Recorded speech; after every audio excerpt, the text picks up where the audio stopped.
हो सारे। ऐसा क्यों?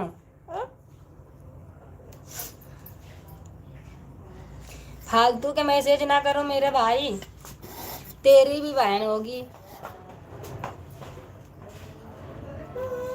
ठीक है?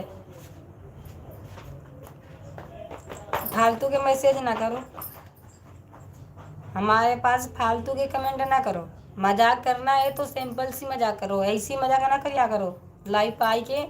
गंदी हरकत नाली के कीड़े।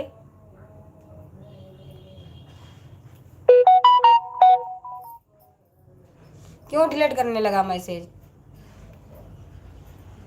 ऐसी बोली जाती है सुबह सुबह की टाइम? तब है धरती पे इतने अत्याचार फैला है। तुम लोगों जैसे नाली के कीड़े पैदा हो जाते हैं ना, तब है धरती पे इतनी भ्रष्टाचार हो रही है। तुम लोगों की नाली के कीड़े के ना दौड़ा दौड़ा के गोली मार मार के गोली से मारी जाए, तुम लोगों की कुत्ते की औलाद। किसी के हम भी बिटिया हैं,